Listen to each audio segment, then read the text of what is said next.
Our May meeting of the Poets and Writers Open Mic Experience revealed that creativity spans all ages. The youngest writers brought the audience along on their journeys of wonder and discovery. Men, boys from Callahoo are sitting in skirts and looking blue. You see, once a year, there is a celebration here. The girls blow horns, the girls bang drums, the boys just sit there looking glum. Without their drums, the boys feel bare, girls just sit and longingly stare. If you could not play music in Callahoo, you would be real glum too. I see an elephant standing on its head. I see a cat sleeping in a bed. I see a monkey sitting on a stone. I see a dog standing on its own. Teenage poets shared their passion and perceptions with the audience in poetry slam fashion, firing out warnings and wisdom like bullets. I'll be reading a poem called I Have a Dream. I too have a dream, but will I get shot? Stand up to smell the bodies rot. They're alive but soulless, beaten down by forces fueled with hatred and money. Honey drips from their heads, scraping the sidewalk. No heads talk. Squealing pigs lick their lips up sweet pools of sticky blood. Drink up before we're deteriorated by the ground. Stand up because we're far from dead. We fight through balls of lead. All metals piercing cannot take us away from our battle. In this economy, defend me from me, my thoughts, because when I think and dream, I get shot. Keep me calm like a flame caught in a wind's drift being blown out by the cops. Racism, infiltration, we kill each other. Whites killing reds and blues no matter who. Black fades until we're all the same. A shame. They will never see the love and purity in our eyes. Our eyes are only a reflection of their hate. Mirrors, tears drop and no one sees our eyes. I too have a dream to be seen, but when I am seen and stand up, will I be shot? Will I be shot? And this poem is called The Salvage Years. We are here to protect, but postponing the direct. The answer to the question of why, how, and where. The sorry sighs of now and there. You have it.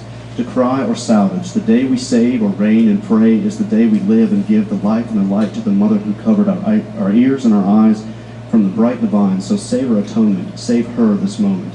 Cry to the Savior and save your home.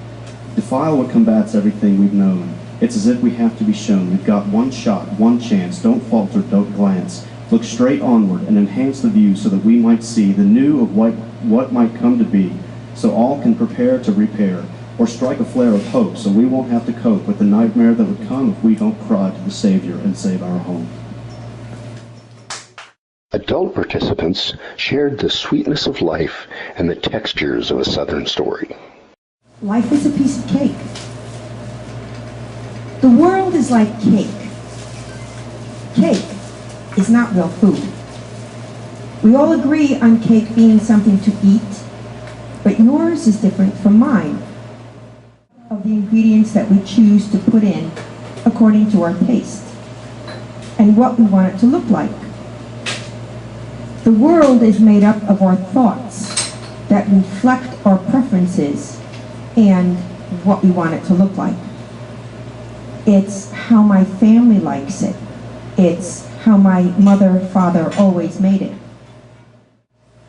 Some never taste the cake.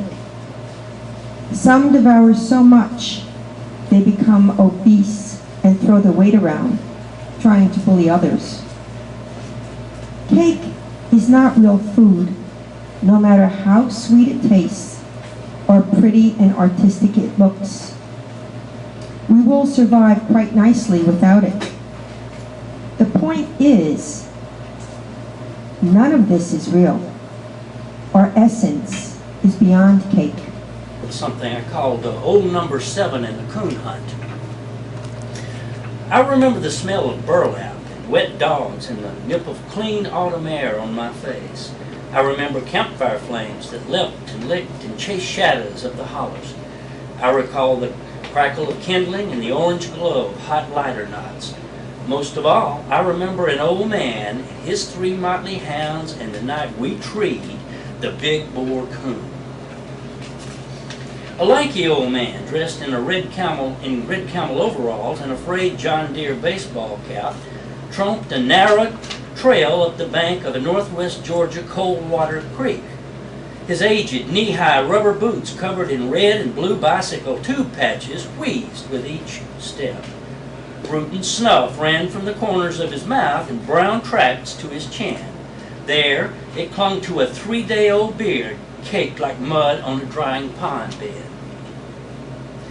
"Wait a minute, your legs are longer than mine," said an 8-year-old boy as he attempted to keep up. For each of the old man's steps, the kid took 3.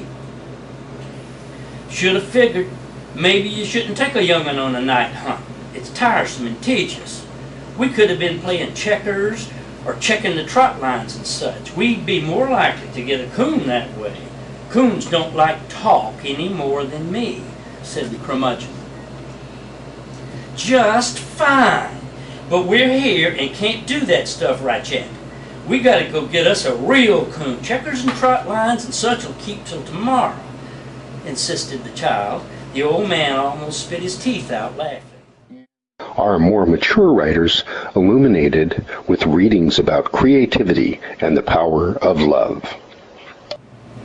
Alchemist, average analog, banal bridges, common combs, dinosaur decanters, transmutations, phantasmagoria, quickness of wrist, the mist, the mind, mesmerized inside beyond the eyes, the mime, the muse, slipping through to choose the passage, dance begun, film unfolding, phoenix gliding, grinding mechanisms, the brain stumbles, surrender to magic.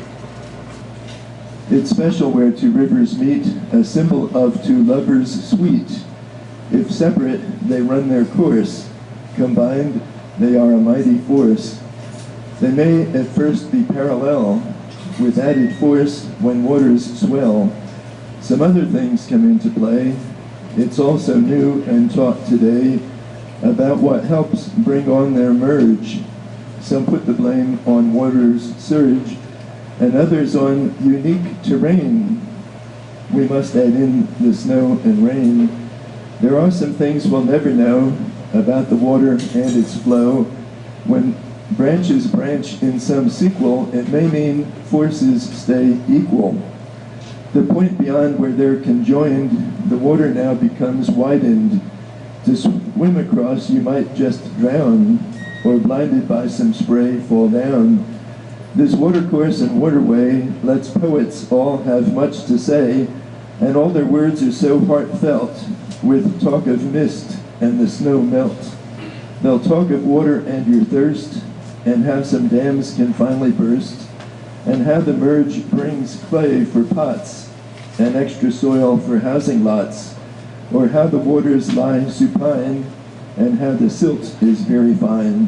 I bring this all up just for you, because I think you know it's true.